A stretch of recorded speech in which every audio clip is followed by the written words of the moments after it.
Мэр Нерюнгри Щегельняк ушел на войну, подписал контракт с Министерством обороны. Вообще новости из Нерюнгри о том, что там работает большая прокурорская проверка, по-моему, да, Следственный комитет там работает, они были уже в течение, там, я не знаю, месяца, наверное, крутились, да, все. И никто ничего не знал. Сейчас оказалось, что да, Щегельняк а, замешан в коррупционном скандале. Он сам себе переводил 60 000 рублей ежемесячно на карту. Якобы то ли дочери переводил, то ли там какому-то удаленному помощнику. В общем, не очень пока понятно, да, кому он эти деньги переводил, но кому-то переводил.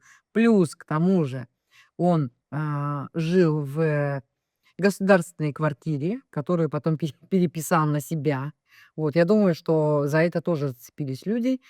И, ну, и другие случаи, я думаю, что немножко позже мы узнаем, вообще все Тарбазан нам напишут, да, что конкретно случилось с мэром Нинанги, что конкретно ему вменяется. Будем ждать. Ну вот, тот случай, что он переводил деньги то ли дочери, то ли помощнику, это 100%, да. Именно поэтому, чтобы избежать уголовного наказания, Щегельняк подписал контракт. Хорошо же получается, да? Шикарно получается. Русские своих не бросают. Вот этот вот лозунг как раз таки касается, э, правительства, чиновников разных мастей, да. Власть им дает такой вот, открывает перед ними вот такой черный выход, да, черный выход, и служебный выход им, да. Чтобы избежать ответственности за свои преступления, им позволено подписывать контракт и уходить на войну. А потом он вернется с войны. Конечно же, он отсидится там в этом пункте, где гуманитарку собирают, да, в Донецке или в Луганске. Отсидится там, ни на какую передовую он, конечно же, не поедет. Даже целый мэр. Как можно целого мэра отправить на передовую? Бегать с автоматом, прятаться в окопах. Да вы что? Нет, он отсидится в этом пункте приема гуманитарной помощи, и через месяц, через 2 он вернется и скажет: "Вот, ребята, я герой". Они скажут: "Наш Щегельняк герой". Вот. Геройски уехал в другую страну убивать мирных жителей.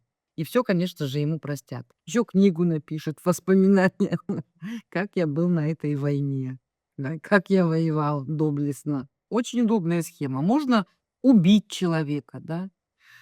Что как раз таки и происходит, да. Люди, которые, должны быть осуждены за такие страшные преступления в связи с убийствами там или причинением тяжкого вреда здоровью, да, но еще и экономические преступления, у них вот есть такая лазейка — избежать наказаний, избежать ответственности за содеянное в нормальном правовом государстве.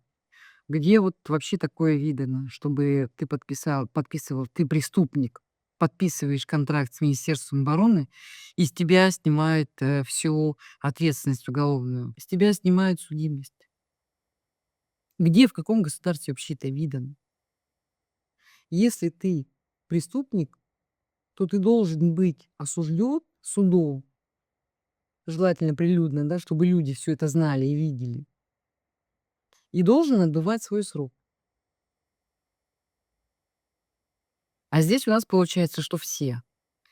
Все, вы помните, вот это вот у нас был тоже кошмар, да? Скольких людей он убил, скольких женщин он избил. И он, сейчас повторно, опять же, избежит наказаний, пойдет на войну. Щегельняк пошел на войну, этот пойдет на войну.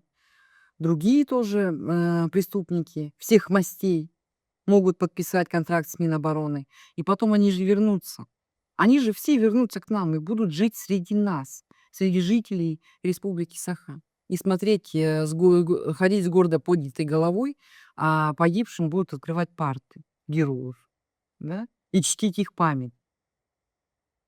По-моему, все с ног на голову перевернулось. И вообще и Оруэлл, да, курит в сторонке, когда наблюдает за происходящим в Российской Федерации. Все это будет длиться, пока мы находимся в составе Российской Федерации. Пока мы находимся в составе Российской Федерации. Пусть в этой Российской Федерации Путин сидит сколько угодно, если ему не нравится, россиянам. Вот. А мы с вами не Российская Федерация. Мы с вами Республика Саха. Нужно об этом помнить. Нужно об этом помнить. Нужно об этом знать. Нам нужна независимость для того, чтобы вот таких случаев больше не было. Никогда в нашей истории. Никогда в нашей истории. Никогда мы не будем ни с кем воевать. Никогда. Сахая вообще никогда ни с кем не воевают.